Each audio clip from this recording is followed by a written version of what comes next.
Welcome back to Combust Astrology. My name's Liv, and today I'm going to be covering Jupiter in Cancer for those of you that have a Taurus rising. You can also read Sun or Moon.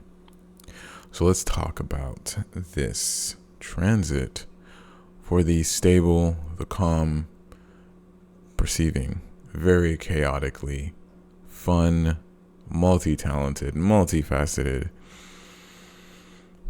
lover of a rising sign, Taurus. You like that intro? Cool. You deserve it. So Taurus, there's a lot going on for you guys right now in your chart. Reading for a few of you and doing research enough to know that this is a new experience. You know, Taurus rising it's a rising sign that endures. It endures, and it endures. You don't typically have the easiest of time, but because of your 12th house being Aries, your will to live is most likely rooted from determination. Like, everything that you've ever known has been a battlefield. Your environment growing up has been almost like a palace, akin to having royalty being bestowed upon you, and also jealousy that comes with it. So to be a Taurus rising, you're already with the shits in a way because you're used to people hating you, but you inherently decide to go towards kindness. You want things to be fair. And that is really just looking at the 12th house that's in Aries, the trine to that fire sign, 12th house to the 4th house, and then having the 6th house being Libra. You want things to be fair. You want people to have a chance. You want there to be opportunities that everyone can actually, receive. You don't want it to be sad. So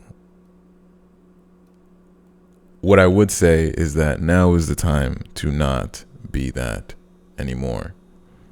Not feel like you have to carry such a massive flag. Not feel like you have to be the one that goes out of your way to,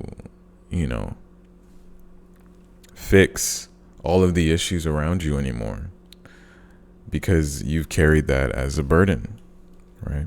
And so when I look at this transit, I have to focus on your 12th house more than anything, because it really paints the picture here for everything else.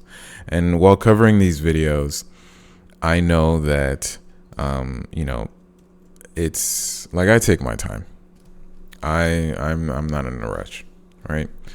But this is for long term, for you to come back and to get reassurance and to see, because this is not a hard transit as much as it's more of a learning curve. How quickly are you able to accept things to happen in your benefit for you, and not necessarily being afraid of things happening that you can't control? That's like the biggest thing here. Letting go of the control, because something that this chart does really well is that because it's operating from Mars, everything is actually very persistent. It's not nitpicky and naggy like mercurial energy, but it's very persistent. And everything becomes a competition because you're ruled by the planet that wants to compete. Mars here definitely wants to be first.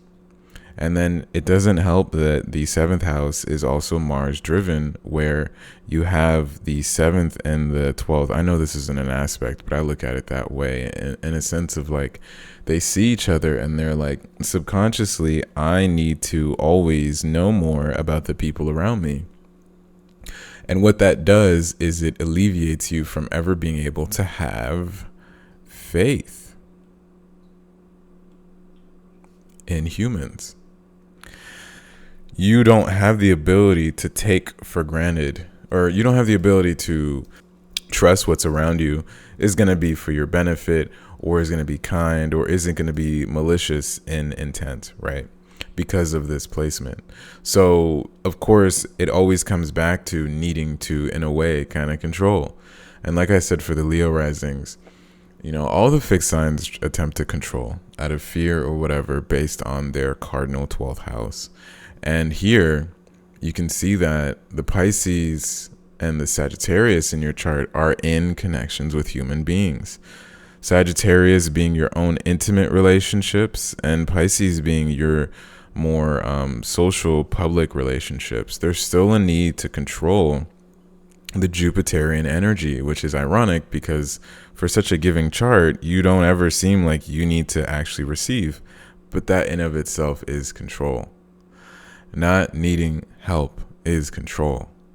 And so when we actually digest that artifact, and now we come into where Jupiter has been having its fun, asking you to kind of control, we have to consider both Jupiter in where it was Gemini, and then we also have to consider Saturn where it was Pisces, right? Last year, and currently it's 2025, but last year and the end of 2023, Saturn's been transiting Pisces. So as it was in Pisces, it kind of forced you to not really use your luck, but you couldn't use your independence. You couldn't use your wit. And it cost you to reevaluate a lot of things that you really thought were forever, or it cost you to really just sit down and slow down. And a lot of that was part in part because as Pluto is sitting in your 10th house and it naturally squares you already, with Uranus having been in your first house and that naturally opposing the 7th house as Pluto squared the 7th house, and then your 4th house also being under wraps. Taurus rising is a very strong chart. All the fixed signs are. And so we kind of got like screwed over, for lack of a better term, because for this period of time, there was no out. There was no because it's already easy to deal with the burden of this fixed rising with the other planets. But the Saturn and Pisces was just the cherry on top, because now our usual go-tos for either pleasure or the ability to escape through our romantic desires or through our gambling habits that would also show us other habits related to how we establish friendships and also how we manage our finances. This was like a square on a square. And to me, that seemed like the only thing that could truly stop this rising sign. It was just like, this looks like some sort of pentagram, actually. Whoa.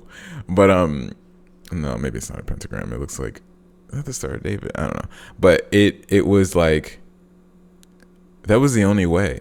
Because Saturn had to square the Sag 8th house. Jupiter had to be in Gemini here to give you so much that at some point in time, you just had to let go of the load.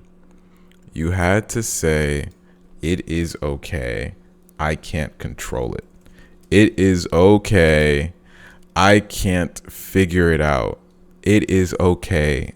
I need help. And that help would not necessarily be like you have to reach your hand out to get help, but it would be for you to be okay to receive, for you to receive genuine friendships, for you to receive what you desire out of a long-term commitment to someone else, out of your financial investments that you do, out of your own personal finances, to manage your debts, to look at how it is that the lifestyle that you live, along with the dating habits and or the desire to teach, spiritual awakening with Saturn and Pisces there. The location of Neptune in your chart also emphasized this, along with Jupiter. So how do I tie this back in to the Jupiter itself being in Cancer? It's because now you're healing the last part of this. You've let go of the friendships. You've created these other dynamics. But now, how is it that you look at long term? Again, this is when we now evaluate the traumas. Because ever since Saturn was in Virgo, which was like early 2010, 2013, I think. Yeah, it was around 2013. I think it was, because whenever I read charts, Pluto, the ingress of Pluto in Capricorn trines Saturn in Virgo. So it was probably around that time or earlier, whatever. You had to kind of sit there and be like, okay, so I actually don't know.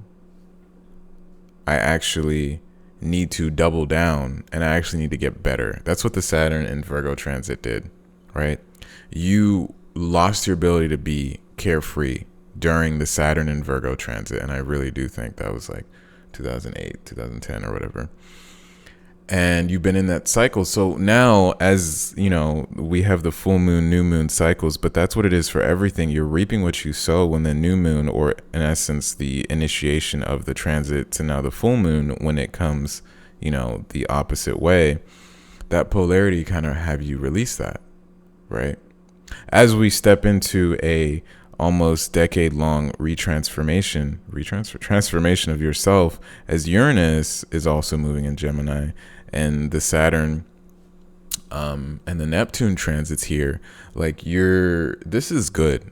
I think this is amazing. This is going to cause you to see things that you never saw, but you were doing the work, but you were never operating from faith as much as you should have, right? You were operating from the luck of Jupiter. You were operating from the free dissociative nature. This chart is very independent of friendships, but it does make a lot of friends, but it doesn't need to have friends, but it does make them. It's really interesting compared to the Libra rising, the other Venusian rising, that doesn't make as much friends as it wants to make. And in this chart, you will come to learn about yourself that during this transit of Jupiter having the trine to your 11th house, aka Jupiter is going to trine the North Node. Jupiter is also going to trine Scorpio placements if you have any, but ultimately it's the healing. Once again, it's healing you to be able to understand that love can actually be what you want. You can have that perfect relationship. You can have that perfect community, and you can have that perfect desire to have kind words said to you. Your emotions don't have to be ignored. You don't have to swallow the suffering. Having Cancer in the 3rd house and then having a 4th house Leo is very much like, I don't know, I think this is like mommy issues in some way. Mostly because it's like, in order to have the royalty or their status of this 4th house, like you have to get kind words. So this seems like it's conditioned to me. It's like, I need the perfect partner. It has to look good. And also, in order to get accepted or love, I have to do X, Y, Z for there to be kind words said to me, right? So then when you come back to it and you look at this chart later on in life, and you simply just do the polarity, in order to actually defeat what was set in your childhood, you have to go into something that makes no sense. And then you have to be able to have the criticism of what everyone else is saying about what you're doing. You did this and this in your younger years. Why are you doing this now? But really, that's a spiritual path that you're healing people. So the opposite of that, to me, looks like, okay, Jupiter in Cancer is going to heal that fear, the words that people say, the lack of kindness that people have to you. And it's going to give you time to work with this, but it's going to require something so hard for you, which is isolation. You're going to have to isolate. You're going to have to sever the ties. I think the Saturn and Pisces did a good job of removing what was clearly like not working. Like it was like, yeah, you're not going to be this delusional. I don't know what you're talking about with the squares. But then I feel like the Saturn and Aries is going to come through and really cement that. Because the 12th house is the house of undoing and going away and all that. But it's really like, you know, mental asylums, hospitals, yada, yada, yada. But I don't look at it that way. It's a monastery. It's a Catholic. It's a monastery. I don't know what they say. It's like it's a going away. It's just going ghost or going, you know, whatever. Because here you are, you're sitting and you're like, you know, I need to understand myself. I need to understand the gifts I have. I need to understand what my purpose truly is. And I think this transit comes at the right time because no one else has Pluto in their 10th house right now but you. And Pluto, as it ingressed, and I think it was like March or April of 2023, was like the first time you were like, oh, okay, this is interesting. Saturn, while it was in Aquarius in 2021, 2022, really kind of like gave you a little bit of a rise financially. It was like, oh, okay, I can make this money online. But then in March, when Pluto stepped in, it was like, yeah, you were making it, but that's not exactly what I want you to do. There's more to it than that. Pluto didn't stay long enough for you to probably realize. And then it came back, you know. You have to now sit with that and then say, okay, I know that what I'm doing is different than what's expected of me from when I was younger. I know that the end all goal is not the same as what I'd like it to be in terms of acceptance from my childhood and the traumas or the perfect person that I seem to be. But like as Pluto stepped into Aquarius during that 2024, it showed you. And then now that it's here permanently, like you got 22 years to figure it out. And so Jupiter, it does a great job by letting you ease into all that as long as you can accept it to happen. You cannot be the one that has to heal. You cannot be the one that has to go out of your way to do all these things. You have to allow yourself to get help. This is hard. I know it's hard for you. But like I said in that Saturn Aries video, or maybe I didn't, or I did, whatever. The best way you can conquer all this is by letting the Saturn and Aries do its thing. I know it feels selfish to choose yourself. I know it feels like you don't care about anyone by not responding, by not getting there in time. But quite frankly, you should be tired. Between Uranus having sat in your first house, Uranus is about to go into your second house. Now, you know, values, money, whatever, you know, yeah, things are going to change. You're going to make money, but you really need to do things that are going to put you in the spotlight. But the spotlight takes a lot of energy because Pluto's in your 10th house. So when you're not in the spotlight, you have to be alone. And this is where Saturn and the Neptune are going to do their job to show you that like a monk looks really cool when they come out of their monastery and they do some kick-ass stuff. But then what about the other 20 years when they've been like hitting the same rock or doing the same meditation for hours in a day alone? No one was there to see that, and they're not. And as Saturn then moves into your first house, then it's like, okay, wow, I'm finally getting the shine, but you have to do that period of time by yourself. This is where the square comes in between Cancer and Aries, in my opinion. I think this square is really just, you know, allowing yourself to get help and not feeling bad for disappearing, not feeling bad for resetting. Because quite frankly, this is a giant rebrand. But the connections that you make this year that are here to help you, you should allow them to do that. You should allow them to change you. If you're in an environment that does not give you the best possible balance, just leave it. Because ultimately, you're here to make a lasting, long impact on people. And you can't do that if you're not operating from your best. So, with that being said, oh God, this is 20 minutes. I feel like it's unfair to do some of these a little too long than others. Yeah. Okay, so some updates. I have a TikTok. I upload random stuff on there at this point. I do have a Patreon. I have yet to upload anything on there, but I did try to record.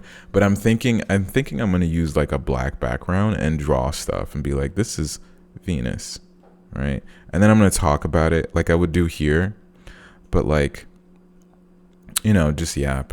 I'm still going to keep YouTube for these major transits for now. And then I'm posting with the use of AI, daily transits, curated AI by me. And then that's pretty much it. I do readings in person and online. So for the readings, I didn't want to have to come and do this, but I'm having to because even though I tried to be kind, I'm not going to hold your reading if you don't pay for it. I have people scheduling and then they just disappear or they cancel last minute and they don't pay for the reading. So from now, if you don't pay within 24 hours, your booking is going to get removed, because what happens then is people who do want readings then book later and they could have taken your spot. Like if you're unsure that you want a reading, that's fine. You can email me and all that. But if you don't pay, I'm going to remove the reading, right? It's not even something where it's like, it's a payment thing for me. I need the money now. It's more so just to make sure that the people that actually want to book can book and you're not taking up a spot, just like courtesy, you know? So with that being said, that's all I got for now. Good luck, Taurus risings. You guys got this. And yeah, see you in the next video.